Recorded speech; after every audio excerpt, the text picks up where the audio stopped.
Bueno, amados, ¿qué tal? Muy buenos días. Ya nos saludamos, oramos y puedo compartir con ustedes algo, como siempre, de nuestra bendita Torá, de la palabra. Y allí el título que les puse es Una fe inquebrantable. Y todo viene de una parashá que Selach envía por. Y vamos a empezar a compartir con ustedes versículos que, o como se dice, meditaciones, para alentarnos, para entrar en la frecuencia del Eterno. Cuando nuestra confianza está sustentada y alimentada por nuestra emuná, podemos salir victoriosos de cualquier situación adversa o contraria que, siendo aparentemente invencible, quiera derrotarnos. Bien, la confianza, nosotros aprendemos a través de las raíces hebreas esa palabra que para nosotros es nueva, que es bitajón, que es confianza en el Eterno. La confianza es el fruto del árbol que se llama emuná, fe. Por lo tanto, debemos cultivar la fe y debe ser una fe viva, una fe en obediencia para que esa fe tenga frutos. Es decir, que no podemos tener el fruto si no tenemos el árbol. El árbol lo vamos a tener si nosotros cosechamos, ¿sí? Trabajamos en la siembra de esa emuná. Y la única forma que lo podemos hacer es teniendo entendimiento para poder cumplir los mandamientos, los estatutos del Señor. Para lo cual yo tengo que meditar diariamente y estudiar la Torá. De esa forma ese árbol va a crecer, que es la emuná, una fe en obediencia, porque si no tengo que obedecer no hay ninguna fe en obediencia, es una fe muerta. Entonces ahí vamos entendiendo cómo es ese ciclo al cual debemos aferrarnos. Luego de ese árbol, al tener ese árbol, tenemos el fruto, que es la bitajón, la confianza. Entonces, cuando nuestra confianza, nuestra bitajón, está sustentada y alimentada por nuestra emuná, podemos salir victoriosos de cualquier situación adversa o contraria, que siendo aparentemente invencible quiere derrotarnos. Y allí, bueno, esas son buenas noticias, porque el Eterno nos está dando una salida, nos está dando una receta para cumplir, para hacer y poder salir de ahí. La escritura establece en Hebreos 11:1 que la emuná, la fe, es tener la certeza de lo que esperamos, esperanzados, convencidos acerca de las cosas que no vemos.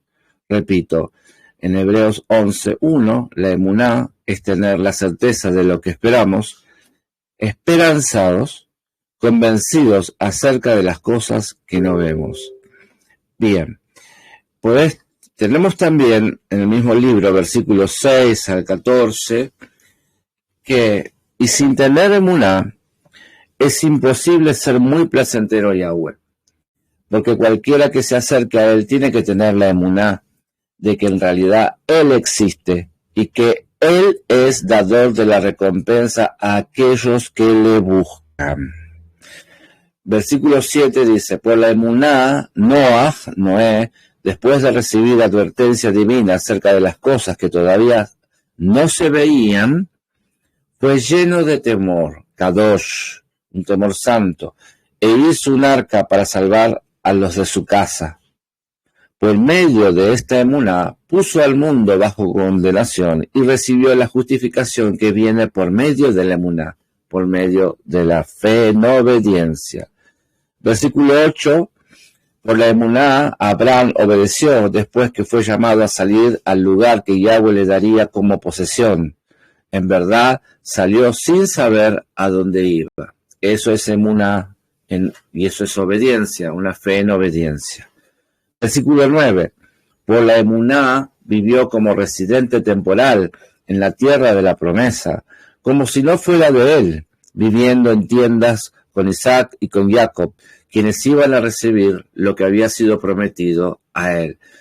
Tomen en cuenta que Abraham nunca estuvo en un lugar quieto, en un solo lugar, anduvo de acá para allá, él no se estableció nunca. y él vivió por una promesa de una tierra en la cual no iba a entrar, no la iba a ver, ¿sí? Aquí al menos. Versículo 10. Porque estaba aguardando esperanzado la ciudad que tiene fundamentos permanentes, de la cual el arquitecto y constructor es Yahweh. Esa es la esperanza, la emuná de Abraham. 11. Por la emuná, él recibió potencia para engendrar un hijo, aunque su edad para eso ya le había pasado. Y así también estaba la misma Sara, porque creyó él que lo había prometido, el que lo había prometido era digno de emuná. Versículo 12.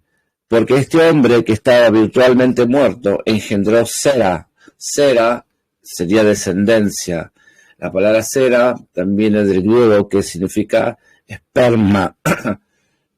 Tomen en cuenta eso.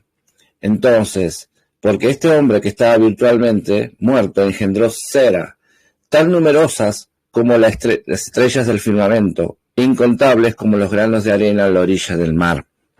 Versículo 13. Todas estas personas permanecieron confiando hasta que murieron, sin recibir lo que había sido prometido. Ellos solo lo habían visto y recibido desde la distancia, mientras reconocían que ellos eran extranjeros y residentes temporales en la tierra. Versículo 14. Porque personas que hablan de esta forma claramente dan a entender que buscan una patria. Amén. Bueno, todo esto nos lleva a comprender a qué frecuencia debemos ajustar en nosotros, ¿sí? Como quien quiere sintonizar una radio, que prácticamente, no sé, ya casi no hay radios, pero se entiende lo que quiero decir, sintonizar la radio. Si no sintonizamos correctamente la estación del Eterno, vamos a escuchar algo, ruidos, distorsión, y no el mensaje claramente. Por lo tanto, debemos sintonizar la frecuencia del Eterno. La única forma es a través de su Torah, a través de la meditación, a través de la lectura, a través del estudio, a través de la tefilá, la oración, lo cual va a generar en nosotros el trabajo de la emuná en obediencia, estar en una vida en obediencia constantemente, las 24 horas, sin darnos cuenta, nosotros vamos a estar en esa obediencia. Y eso va a generar en nosotros algo distinto, va a cambiar nuestra vida, va a cambiar nuestra forma de pensar, ya no vamos a tener miedo.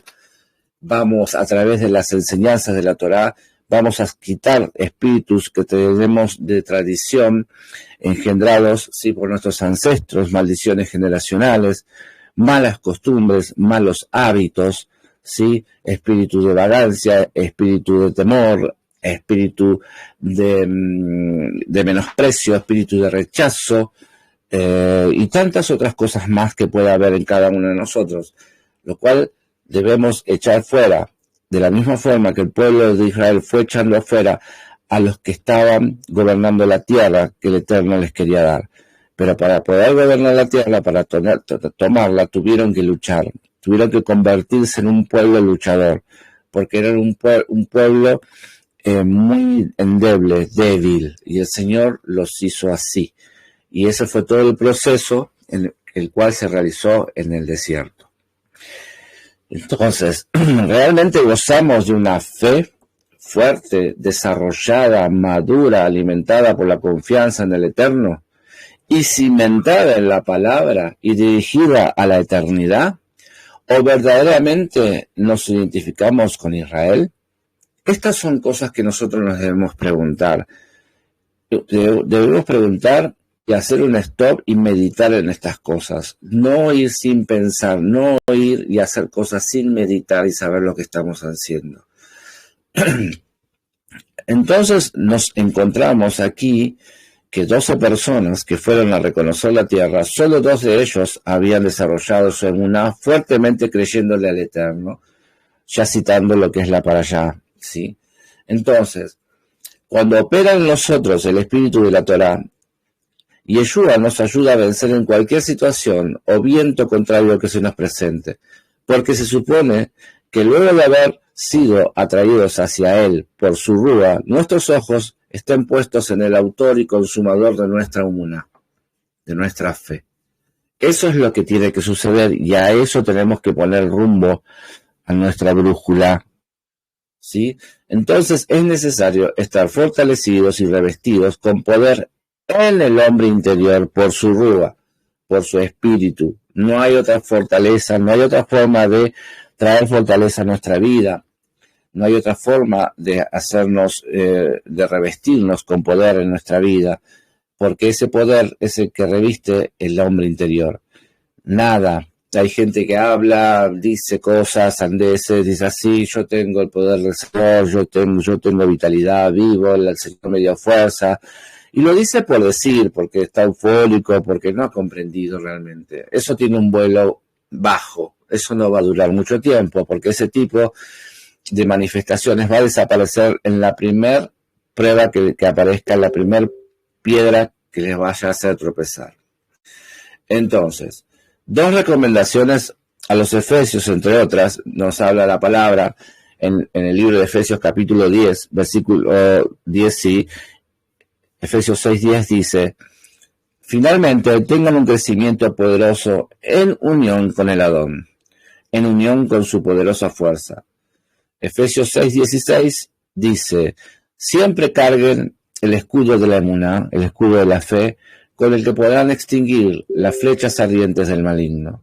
¿Están entendiendo? Entonces, ustedes tienen una fe, aquellos que están saliendo, porque tratamos con gente que ha sido apabullada, maltratada, ha sido esclavizada por el enemigo a través del temor, a través de espíritus de temor, a través de espíritus de maldición. Las personas han sido llevadas a un camino de transgresión, y entonces los ha cargado con espíritus de miedo, con espíritu de desconfianza, de sentirse solos, abandonados. Y bueno, esta palabra es para eso, que tomen la Torá, a través de la Torá, y comiencen a entender que la fe es un escudo con el cual podrá distinguir las flechas ardientes del maligno. La fe, la emuná, la confianza, esa fe en obediencia, si ustedes obedecen al Señor, esa fe crece, entonces ese escudo va a ser poderoso. No sé, fíjense, qué sé yo, los dibujitos de sus hijos, o los adverges, o cosas similares, donde aparecen, sí, que uno tiene un escudo y el otro le manda flechas, fuerza, rayos, y no puede de repente con esa persona, porque tiene un poder superior al poder que viene de la maldad. Ustedes tienen que entender esto, empezar a cultivar esta confianza en el Eterno con obediencia. En la medida que obedezcan al Señor, este escudo se va a hacer más fuerte. Entonces ya no podrá lastimar los enemigos, ya van a poder dormir en paz, ya no se van a preocupar que los porvenir. Solamente ustedes tienen que hacer lo correcto. Levantarse temprano, estar en contacto con el Señor, llenar su interior con la palabra, con la emuná, con la Torá, para crecer en emuná. Sí, entonces, una vez que comenzamos con este ciclo, cuando no lo hagamos nos vamos a sentir hambrientos y mal, y hay que lograr eso, ¿sí? Entonces, cuando hablamos de fe, de emuná, significa apegar nuestra vida a lo que creo, obedecer lo que creo, hablar, hacer y vivir conforme a lo que creo, y como consecuencia mis hechos diarios mostrarán y confirmarán mi fe. Como siempre les digo, Yeshua nos ha enseñado que por sus frutos los conoceréis. Simplemente es cuestión de observar a la persona y veremos qué tipo de emuná tiene. Entonces, hay influencias gnósticas, ¿sí?, que afectó la mentalidad gentil, conceptos griegos que limitan la fe en que algo que creo es verdad, como 2 más 2 es igual a 4, y está ligado a la mente porque lo puedo demostrar. La fe es un sustantivo y tiene que ver con un estado o sistema de vida. Cuando recibimos la palabra y actuamos, eso es fe porque denota una acción.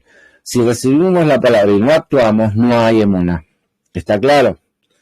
Por eso nosotros, y siempre espero y aspiro a encontrar entre cada encuentro que tenemos, aspiro a encontrar diferencias, aspiro a encontrar crecimiento, aspiro a encontrar que se han movilizado, que ha pasado algo en sus vidas.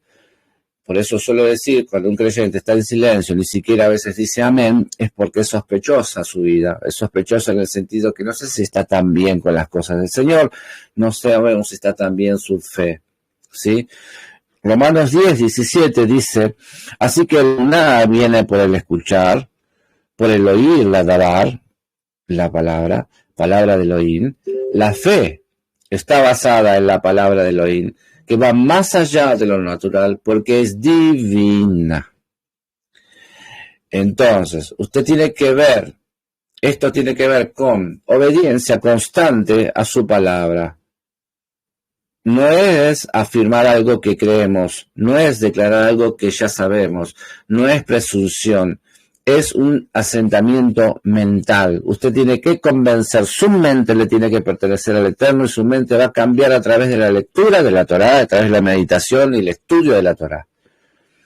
En la palabra vemos cómo la fe es una parte del fruto del Ruach, del Espíritu.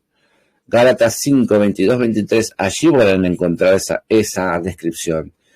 Y el fruto es una expresión visible del trabajo invisible que hace Elohim a través de su Rúa en nuestra alma, cuando nosotros se lo permitimos a través de la acción, a través de la emuná. Y también evidencia del carácter de un hijo, que produce resultados para no ser cortados y reconocidos. La fe también es un don, es un regalo del Eterno. Lo dice en 1 Corintios 12, del 7 al 9. Y esa fe, al ser un regalo, es un regalo y se manifiesta como fuerza sobrenatural de Elohim para hacer cosas que van más allá de nuestro entendimiento y cumplir con sus propósitos. Por lo tanto, debemos comprender que tenemos a un super Dios, el Dios todopoderoso, que todo lo puede, y a Yeshua, ¿sí?, que es nuestro Salvador. Entonces, en la medida que la palabra va irrigando nuestro ser como la sangre que fluye en nuestras venas, se acrecienta la obediencia y produce resultados visibles. Otra vez, ¿cómo vemos que alguien está realmente con emuná? Porque hay evidencia visible. La fe se transforma en ojos, o sea, en visión. En vez de ver para creer, resulta en creer, en actuar para ver. Cambia, ¿sí? Debemos actuar para ver. El que no actúa nunca se va a ver nada y no va a ver nada. Habacuc, capítulo 2, versículo 4, dice, mira al arrogante, interiormente no es recto, pero el recto vivirá por su emuná. La emuná es la fuente para tomar el control de nuestras vidas, a tomar decisiones fundamentales. Nos eleva de lo natural a lo sobrenatural y manifiesta la autoridad que poseemos de todo nuestro entorno cuando vivimos bajo el dominio propio y no somos manipulados por nuestra mente, sentimientos, emociones ni intenciones. ¿Qué es lo que estoy diciendo? Que la emuná, la obediencia, sí, es la fe en obediencia, va a actuar sobrenaturalmente. Entonces, esos instintos, esos llamados de la carne, los va a poder controlar. Ya no más salir corriendo tras un hombre, ya no más salir corriendo tras una mujer. Debe buscar, establecer y hacer la voluntad del Eterno, formar una familia como el Eterno manda, casarse, pero para eso hay un propósito, para eso hay un proceso. Entonces, nosotros, al entrar en la restauración, debemos empezar a sanarnos de esas locuras, de esas cosas, de eso que está en todo el mundo, en todas las personas, que son guiados por la mente, son guiados por los deseos de la mente y los deseos de la carne. Y eso le trae andar por caminos desastrosos, son lastimados porque entran en un camino, en un bosque seco, lleno de ponzoña, lleno de espinas, de plantas filosas, de ramas filosas, que al ver parece un bosque encantado, lindo, pero cuando entramos se transforma en lo que realmente es, como si estuviéramos viendo un dibujito de un cuento de hadas, que siempre el malo cautiva a la presa o al débil, mostrándole algo que le atrae para que se meta en ese lugar, y luego cuando se metió, la persona que está observando esta película ve que realmente todo se transforma a lo que es realmente un bosque seco que lastima, donde hay maldad, donde va a hacer sufrir a esa persona que entró allí. Bueno, de ahí es donde el Eterno nos quiere sacar, pero Él nos da herramientas, emuná, obediencia de la Torá. Pero ¿cómo logro emuná, obediencia, si yo no leo, estudio ni medito la Torá? Todo nos lleva siempre a lo mismo, ¿verdad? Espero que me estén comprendiendo. Entonces, eso nos hace vivir bajo un dominio propio y no somos manipulados por nuestra mente, por nuestros sentimientos, nuestras emociones ni intenciones. ¿Estamos? Nuestro crecimiento irá en acorde con el ritmo de la palabra y en la medida que la guardemos y pongamos por obra. Una persona que opera en fe, en emuná, es alguien que conoce la autoridad dada por Elohim para ser embajador, para ser sal y para ser luz en este mundo. La acción de la fe está basada en lo que Adonai nos ha legado en el Mashiach, en el Mesías Yeshua.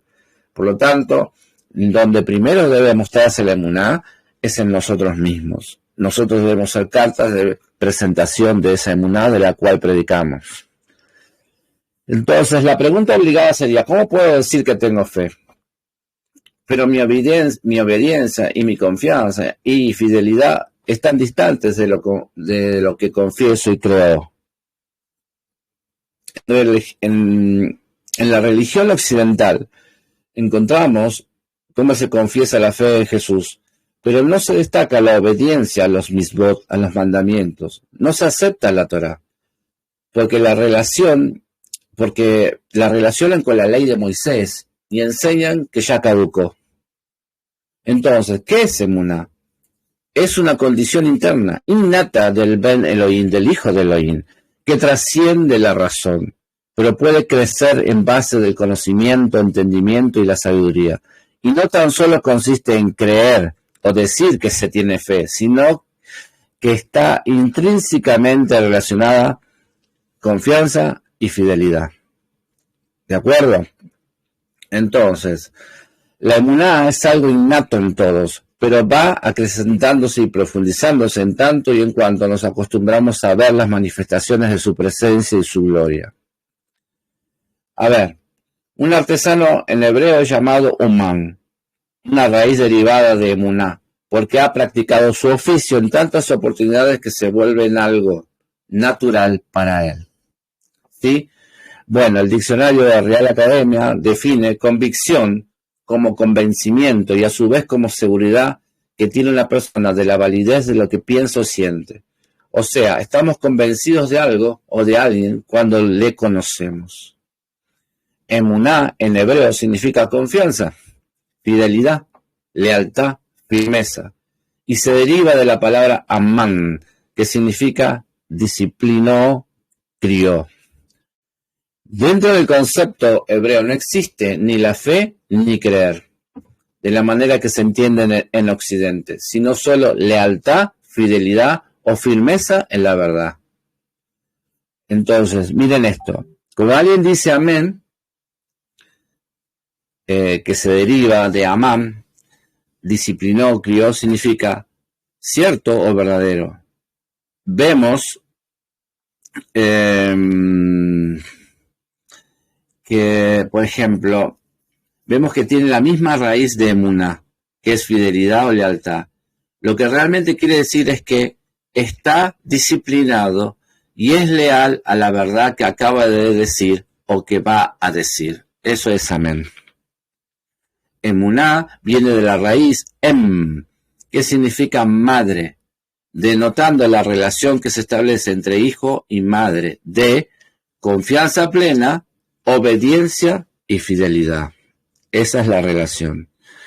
Entonces, para la cultura hebrea, cumplir los misbot de la Torá, los mandamientos de la Torá, hace que se crezca en emuná, y esto produce acciones justas, que lo convierten en un sedaká, en una sedaká, y lo convierten en un sadik a la persona que guarda los mandamientos. Veamos Génesis 15, 6 dice que Abraham creyó en la palabra de Yahweh, Y él se acreditó como sedaká, como justificación. Él se lo acreditó como sedaká, como justificación. Fue justificado. Creyó, aquí es Amán, raíz de donde viene Emuná. Sin olvidar que Amán significa disciplinar y criar. Abraham fue disciplinado por la palabra de Yahweh y creció en obediencia a la misma, entonces le fue contado como sedaká y lo convirtió en un sadik. Una clave de la emuná es la disciplina. Tiene dos dimensiones. Una, como una norma de vida, con una conducta de vida aprendida, practicada, equilibrada. Y dos, disciplina correctiva para un mal proceder. Aquí es donde nosotros tenemos que trabajar y mucho, la disciplina. ¿Por qué? Venimos, lamentablemente, sí, ya lo sabemos, de un mundo totalmente distinto, de costumbres totalmente distintas donde la disciplina no existe. No hay obediencia, algunos me van a decir sí, yo obedecí a mis padres siempre, pero bueno, entiendan que estamos hablando del contexto espiritual.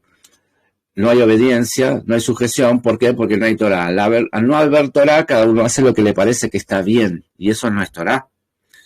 Entonces, la disciplina es lo que yo trabajo, es decir, debo levantarme temprano. Otros, para su normalidad, es levantarse tarde.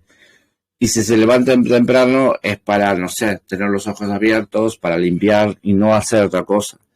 Pero la disciplina la necesitamos para conectarnos con el Señor, para hacer las cosas que al Señor le agradan. Entonces, fíjense, disciplina es primero como una norma de vida, con una conducta de vida aprendida, practicada y equilibrada. Lo aprendo a través de la Torah. Luego, disciplina correctiva, ¿para qué? Para corregirme, corregir lo que está mal en mí, ¿sí? Si yo no leo, estudio, practico y ni medito en la Torah, no voy a reconocer lo que está mal en mí. Y lo peor de todo, voy a querer llevar el Evangelio, voy a querer convencer a otros de cosas, voy a querer hacer reuniones en mi casa para hablar de la palabra y en un momento se me va a escapar algo que yo todavía no corregí en mi vida. Y en lugar de hacer algo bueno, voy a terminar haciendo algo no muy bueno quizás. ¿Se comprende? Entonces, la disciplina produce un fruto que al madurar en emuná, sí, se convierte en un sadik. La emuná no viene del hombre, sino del autor de la misma, Mashiach, Yeshua. Entonces, es puesta en el lev, en el corazón del creyente en Yeshua, como una pequeña semilla de confianza, fidelidad y obediencia. Luego, estudiando, perseverando, practicando y obedeciendo la Torah, llegamos a la madurez y nos convertimos en un gran árbol. Fíjese ahora, volviendo a una parte de esta para allá que está sirviendo para este tema, los 2 espías eran hombres de renombre, recuerdan, príncipes, líderes y disciplinados y criados en la Torah. Por lo tanto, su confiabilidad, fidelidad y firmeza tenía que evidenciar su emuná. Ellos habían experimentado maná del cielo, agua de la roca, como ahora solo 2 podían constatar veracidad de hechos sin temor y confianza. Esta para allá, la que estoy compartiendo con ustedes para hablar de la emuná, comprende solo 3 capítulos y podrían ser muchos los temas a discutirse, pero aquí interesó sobremanera la emuná inquebrantable de Caleb y Yosef y de Josué. A grandes rasgos se puede visualizar la obstinación y las consecuencias de un pueblo desobediente. Entonces, no todo el que dice que conoce Torah, que lee Torah, va a tener esa emuná, ¿sí? Y por eso hay que tener cuidado. A grandes rasgos se puede visualizar la obstinación y las consecuencias de este pueblo desobediente. Entonces, hablaremos de la actitud de los 10 espías y el decreto de Hashem de retardar la promesa de la herencia prometida. Ellos comenzaron su recorrido, ¿sí? Recuerdan, desde el Sinaí hasta Kadesh Barnea. Al llegar allí se le ocurre a Moshe de enviar a 2 espías. Uno, lo de que se le ocurre a Moshe, bueno, ya lo estudiamos. Uno por cada tribu, para que exhaustivamente reconocieran aquel territorio. Al Eterno le pareció y aprobó la petición de Moshe. Los envió, pues, Moshe a reconocer la tierra de Canaán, diciéndoles: subid de aquí al Negev y subid al monte y observad la tierra como es, y al pueblo que lo habita, y si es fuerte o débil, si poco o numeroso, cómo es la tierra habitada, si es buena o mala, y cómo son las ciudades habitadas, si son campamentos o son plazas fortificadas, y cómo es el terreno, si es fértil o estéril, y si en él hay árboles o no, y esforzaos y tomad del fruto del país. ¿Sí? Eso dice Bamidbar 13 del 17 al 20. Nos damos cuenta que Moisés pidió una descripción objetiva de lo que vean sobre el pueblo y las condiciones de la tierra. Al regresar traen precisamente ese informe. Y dicen, nosotros llegamos a la tierra a la cual nos enviaste, la que ciertamente fluye leche y miel, y este es el fruto de ella. Mas el pueblo que habita aquella tierra es fuerte, y las ciudades muy grandes y fortificadas, y también vimos allí a los hijos de Anac. Amalek habita el Negev, y el Eteo, el Jebuseo y el Amorreo habitan en el monte, y el Cananeo habita junto al mar y a la ribera del Jordán. Los varones que subieron dijeron que el pueblo era más fuerte que ellos. Hablaron mal entre el pueblo de la tierra y dijeron que tragaba a sus moradores, que todos los hombres eran de una gran estatura y que vieron gigantes, hijos de Anac, y que ellos veían como langostas a su parecer. O sea, se vieron disminuidos, se veían a sí mismos como langostas, como insectos. Estos 10 que eran príncipes entre los hijos de Israel no creyeron a la voz de Elohim y dudaron de sus promesas sobre la tierra prometida. Básicamente, un ataque directo a la promesa que se le hizo a Abraham. Primero dijeron que la tierra se traga a sus moradores, como queriendo decir que no era una buena tierra. Y segundo, no podremos subir contra ellos, tratando de decir que el Eterno no era lo suficientemente poderoso para darles la tierra. ¿Comprenden? Y estamos hablando de Emuná. ¿Está bien? ¿Están recibiendo bien esto? ¿Sí? ¿Están meditando? Porque es muy importante, hermanos, esto. Bueno, obviamente la congregación perdió el ánimo. ¿Qué genera todo esto? Que la congregación pierda el ánimo y la fuerza para seguir adelante y desear volver atrás designando un capital. Bueno, ya sabemos parte de esta historia. Entonces el Eterno habló. En este desierto caerán vuestros cuerpos, todo el número de los que fueron contados de entre vosotros de 20 años para arriba, los cuales han murmurado contra mí. Porque tener esos pensamientos de imposibilidad, de creer que Dios no puede hacer cosas, es murmurar contra Dios. ¡Wow! Entonces dice, vosotros a la verdad no entrasteis en la tierra prometida, por lo cual alcé mi mano y juré que os haría habitar en ella, exceptuando a Caleb, hijo de Jenofe, y a Josué, hijo de Nun. Pero vuestros niños, de los cuales dijisteis que serían por presa, yo los introduciré, y ellos conocerán la tierra que vosotros despreciasteis. En cuanto a vosotros, vuestros cuerpos caerán en el desierto, y vuestros hijos andarán pastoreando 40 años, y ellos llevarán vuestras rebeldías hasta que vuestros cuerpos sean consumidos en el desierto. Conforme al número de los días en que reconocisteis la tierra, llevaréis vuestras iniquidades 40 años, 1 año por cada día, y conoceréis mi castigo. Amén. Números 14, 21 a 34. Tremendo. Tremendo. Entonces, el veredicto sobre la mesa, la tierra prometida frente a sus puertas, pero los hijos de Israel no pudieron entrar.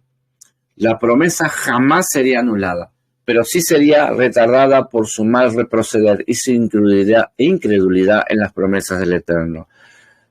Me detengo acá. Quiere decir que nosotros tenemos un propósito. Hay una promesa. Algunos dirán, pero no me llega a mí la promesa. Entonces, examina tu camino. ¿No será que estás murmurando, que estás diciendo cosas, o estás pensando cosas que no son las que corresponden? Y eso hace, ¿sí?, por tu incredulidad, por tu espíritu quejoso, por tu espíritu de incredulidad, ¿sí? ¿No será que eso retarda tu bendición? Es algo para lo cual debemos anotarlo y meditar. Por eso siempre debemos escuchar lo que decimos. La incredulidad y la falta de confianza en el Eterno trajeron consigo grandes sufrimientos, hermanos, y tuvieron que esperar por la promesa. Sin emuná es imposible agradar al Eterno. Ya lo leí antes en hebreo. Sin emuná, sin fe, es imposible agradar a Dios. La fe es uno de los principios básicos de nuestra vida.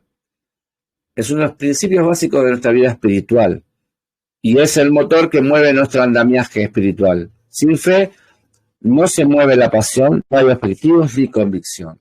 Por eso cuando nosotros vamos, y yo les cuento, cuando estamos en las enseñanzas, ahora estamos enfocando más con el ojo de evangelismo o de evangelistas, que más allá de tratar de explicar un libro sagrado, a las personas hay que sanarlas, a las personas hay que inyectarle fe, tienen que creer, porque estuvieron muchos años derrotados, muchos años como esclavos, con cadenas, grilletes, ¿sí? Encadenados a pensamientos, a derrota.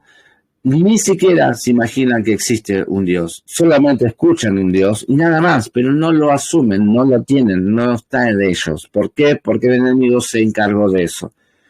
Entonces lo primero que tenemos que hacer es trabajar sobre la emuná, generar, hacer que esa fe resucite. Bueno, nosotros decimos que entonces que la fe es uno de los principios básicos de nuestra vida espiritual y el motor, ¿verdad? Entonces, esto nos tiene que llevar a una convicción. No hay objetivo sin convicción. Y la convicción es como convencimiento y a su vez como seguridad que tiene una persona de la validez de lo que piensa o siente. O sea, la seguridad que debe tener una persona de Dios y de su poder. O sea, estamos convencidos de algo o de alguien cuando le conocemos. ¿Cómo vamos a conocer a Dios si no leemos su palabra? Otra vez es un punto para trabajar con las personas a quienes nos acercamos y debemos llevar a la Torá. Primero debemos hacer conocer, primero debemos hacer que lean, que entiendan. Un trabajo con paciencia. ¿Para qué? Para que empiecen a conocer a Dios.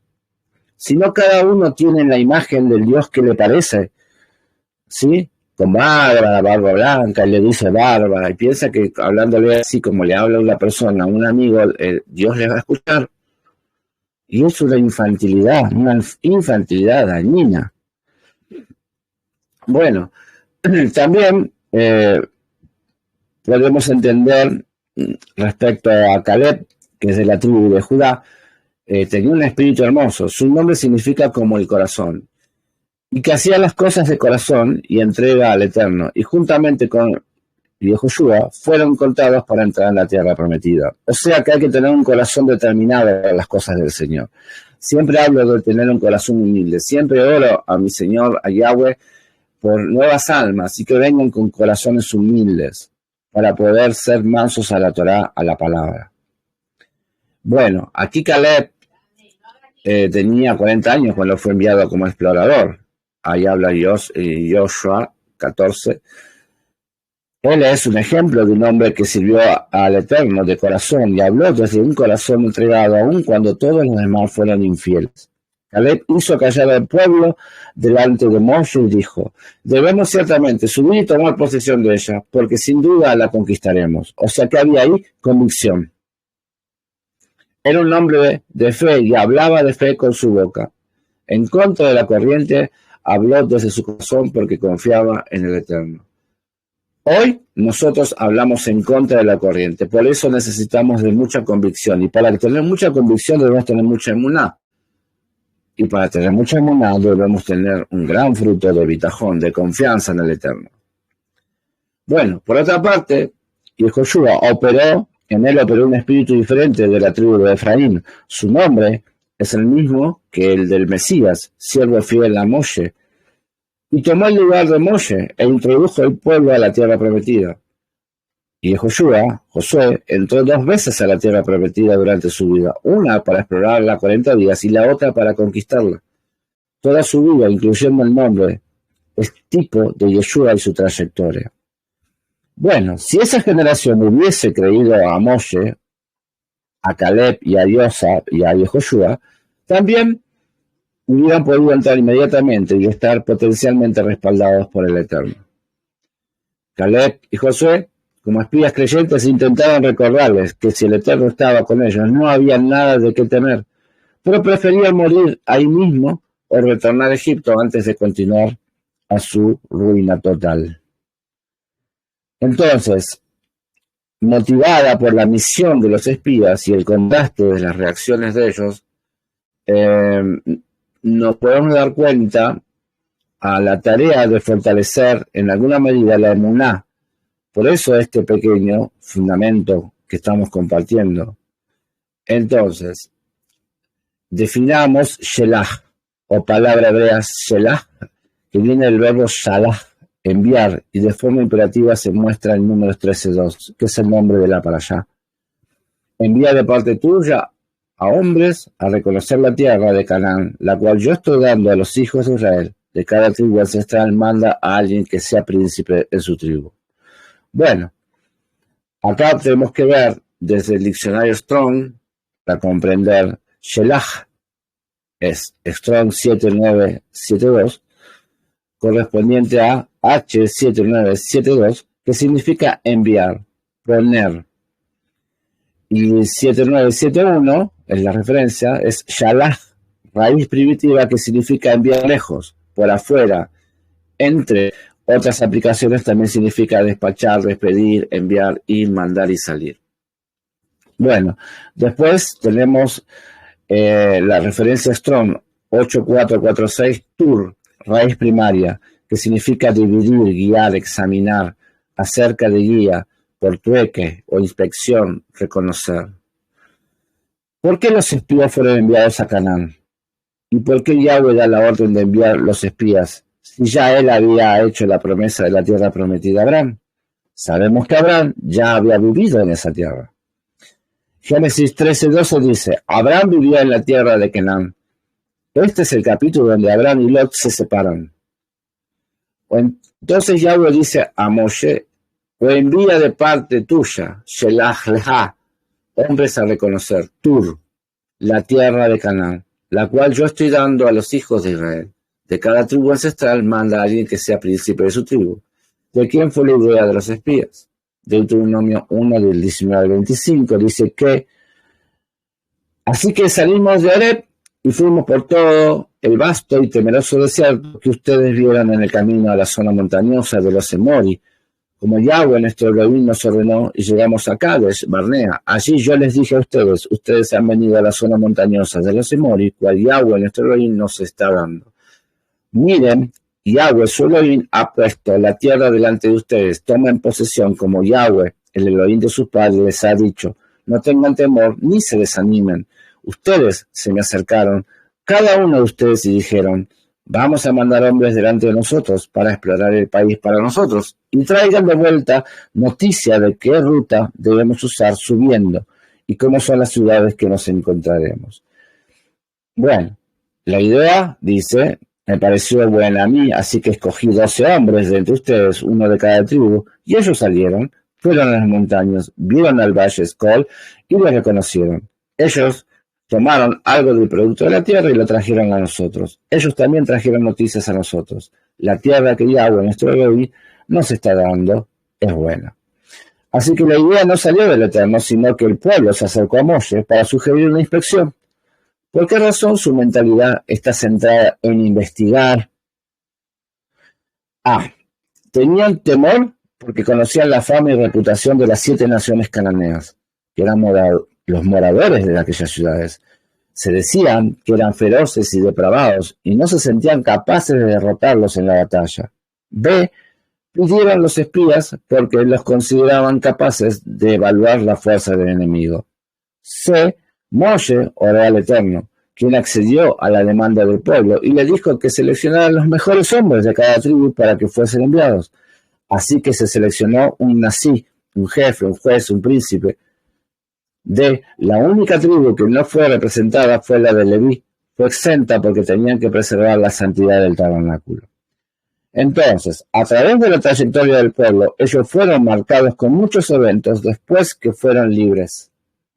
¿Estamos entendiendo? Primero fueron llevados a Sinaí para recibir la Torá y ser ratificados como hijos del pacto con Elohim. recibieron identidad y compromiso. Eso es lo que tenemos que entender cuando llevamos a la Torá a las personas. Primero lo tengo que entender, si estoy claro en esto yo, lo que significa, para después poder contarlo y enseñarlo. 2. Escucharon audiblemente la voz del poderoso Israel. Entonces, las personas tienen que escuchar la Torá, y no se puede escuchar la Torá si no se lee. 3. Recibieron provisión de maná, carne y agua, ¿sí? O sea, el Señor los sustentó. 4. Como orden y gobierno teocrático se estableció el sacerdocio levítico. 5. El Eterno se establece en medio de ellos en el campamento. 6. Ubicación estratégica de cada tribu, información militar alrededor del Mizcán. 7. Durante un año, conducidos por la nube de día y columna de fuego durante la noche, ahora de camino a la tierra prometida, a Canaán, herencia de Yahweh, y a su descendencia para siempre, en sujeción y dependencia del Eterno. Todos estos hechos, amigos y hermanos, ocurrieron durante los primeros 13 meses, luego de salir de Egipto. ¿Son suficientes los milagros para sostener la fe? Pregunta. ¿Cuál es nuestro norte? ¿O seremos como los grandes de la emuná, de aquellos que hablamos en Hebreos 11 al comenzar esto? Que murieron sin recibir lo que se les prometió, pero con esperanza, reconociendo que eran extranjeros y residentes temporales en la tierra, porque solo los que hablan de esta forma dan a entender que buscan una patria. Debemos saber que nosotros somos peregrinos en esta tierra. Sí, todavía no hemos llegado a tomar nuestra tierra. ¿Estamos entendiendo? O sea que hay trabajo por delante. El maná que descendió del cielo fue con el firme propósito de mantenerlos vivos en una relación de confiabilidad, de dependencia, para que pudieran reconocer que Hashem no solo era su Dios, sino también un Padre amoroso que les supliría todo lo que les faltase. Yahweh Shireh, Yahweh es el proveedor, entre otras cosas.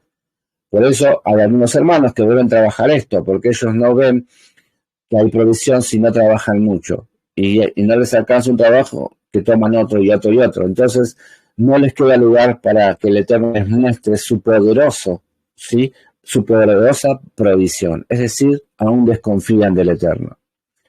Entonces es necesario que como creyentes, seguidores de Yeshua, alimentemos con emuná el vínculo de la confianza que debemos tener en nuestro proveedor. Se supone que un corazón que ha sido impactado con la redención no solo esté pendiente de los milagros, sino permitir que el poder del proveedor nos transforme día a día. Si solamente nos concentramos en los hechos milagrosos, no estamos validando la emuná, no la estamos fortaleciendo. Segunda de Tesalonicenses capítulo 2, del 9 al 12, dice: cuando venga este hombre que evita la Torá, a Satán le dará el poder para hacer toda clase de milagros, señales y prodigios. Falso. Él le permitirá engañar con toda clase de medios malvados a aquellos que están camino a la destrucción, porque no quisieran recibir el amor a la verdad que los hubiera salvado. Segunda de Tesalonicenses 2, 9 al 12. Por esto Yahweh los hace errar al blanco, para que crean la mentira. El resultado será que todos los que no creyeron la verdad, sino que se complacieron en perversidad, serán condenados. Wow.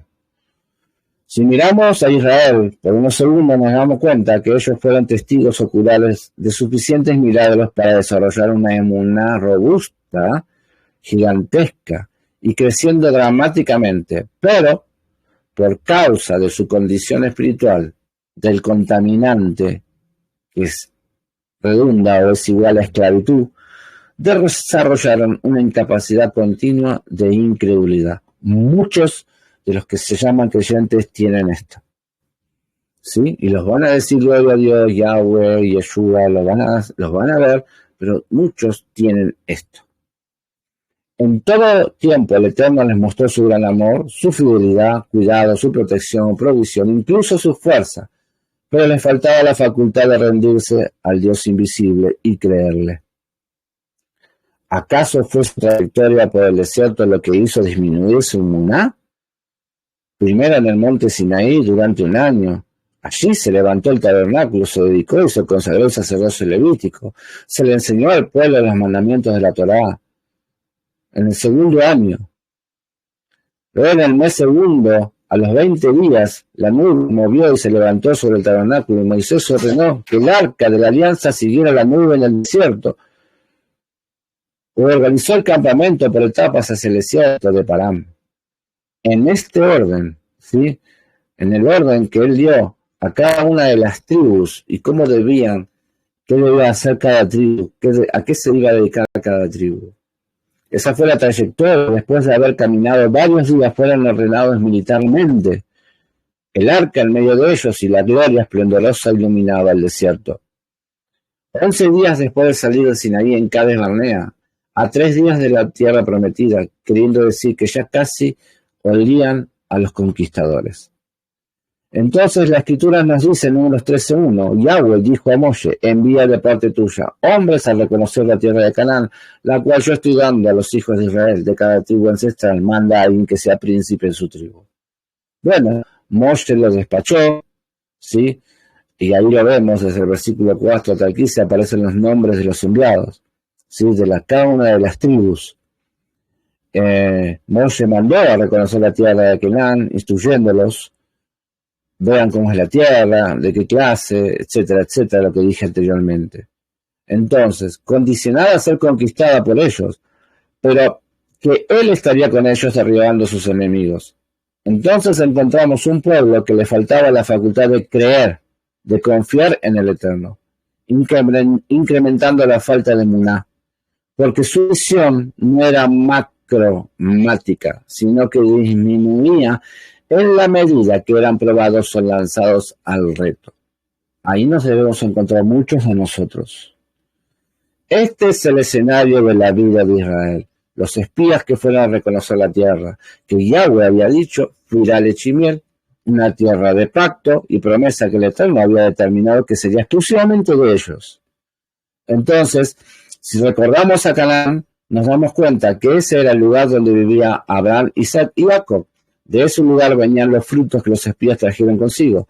Esa fue la tierra que se le entregó como patrimonio a ellos, pero que por causa de la hambruna que les fue mostrada a José, 7 vacas flacas y 7 vacas gordas, Jacob se mudó con su familia a Egipto, recibiendo el favor del faraón de turno por causa de la fidelidad y buena administración de José. Luego de 216 años aproximadamente, Moshe trae de vuelta a Canaán a los israelitas, no en la calidad de dueños, sino de conquistadores. Estamos a pasos de la tierra prometida entonces. ¿Cuál es el pueblo que debe ser conquistado? Canaán. A estas alturas de la historia del pueblo de Israel, obviamente los pueblos circundantes, incluyendo a Canaán, conocían de Yahweh, el Dios verdadero, pero preferían quedarse con su idolatría. Entonces, realmente tenemos que entender que Israel no era un pueblo sofisticado, ni con muchos adelantos, por cuanto llevaba 40 años de nomadismo en el desierto. Vivían en carpas, pero tenían la palabra de Dios, la Torá y su presencia en el tabernáculo con el arca de la alianza. Bueno, de la otra moneda tenemos los cananeos, que era gente adelantados en cultura y artesanía. Sus ciudades eran bien diseñadas y protegidas, casas bien construidas hasta con drenajes, eran buenos metalúrgicos, ceramistas, y en su beneficio controlaban el paso entre Egipto y los países al norte, cosa que los hacía ver como poderosos.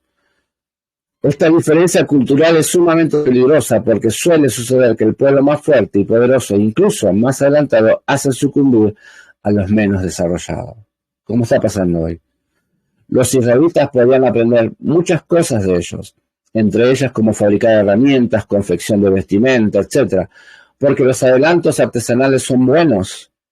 Pero había algo súper importante que tenía que ser considerado por el pueblo. Tenían que permanecer fieles al pacto. No podían adorar ni servir a los dioses cananeos. Baal era el dios de los cananeos, a quien adjudicaba la prosperidad en la agricultura, la fertilidad y el agua. Entonces ellos proclamaran que todo eso proviene de su Dios. Bueno, concluyó con esto Todo lo que he usado para espiar lo que es emuná ha sido extraído de buenas fuentes, hermanos, de enseñanza que ya hemos visto, ¿sí? De gente temerosa del Eterno, que como nosotros están afincados buscando los orígenes de nuestra fe. El espíritu de la fe está basado en la palabra de Elohim y habla conforme a la palabra que dice Pablo. Pero teniendo el mismo espíritu de fe, conforme a lo que está escrito, creí, por tanto, hablé. Creí, por tanto, hablé. 2 Corintios 4:13. Y a pesar de las circunstancias, los problemas, escasos recursos, el espíritu de la fe proclama la veracidad de la misma palabra. Y es inconmovible, en certeza, en convicción de lo que no se ve, y sin ello no podemos ser agradables al Eterno. La fe brota, la emuná brota de una sola fuente. Así que, dice Romanos 10:17, así que la fe viene por el oír, y el oír por la palabra de Dios, el oír la Torá. Amén, hermanos. Hasta aquí, amigos y hermanos, que el Eterno realmente los haya instruido, que hayan abierto sus corazones a esta palabra que he querido compartir con todos ustedes, que sea realmente edificante y que nos ayude a ver o a aumentar nuestras perspectivas de nuestra propia emuná, porque lo tenemos que tener en claro, porque tenemos por el camino un desierto que caminar, en el cual vamos a ir encontrándonos con personas que tienen su fe muy debilitada o la tienen. Entonces nosotros tenemos que estar muy convencidos, con mucha convicción y con una fe inquebrantable, entrelazado con el amor, con la empatía y la paciencia por ellos, porque esto no lo van a, nosotros hemos tenido la gracia de que el Señor lo ha puesto en nuestro camino, pero nos enfrentamos con gente que no ha tenido esa gracia, que esa gracia todavía está por verse, están por encontrarla, y nos encontramos que ahora somos nosotros los actores principales de esta historia que está por realizarse para muchos, que todavía no les conocemos las caras ni las voces, pero debemos estar preparados para eso, tener una fe inquebrantable, una emuná inquebrantable. Amén.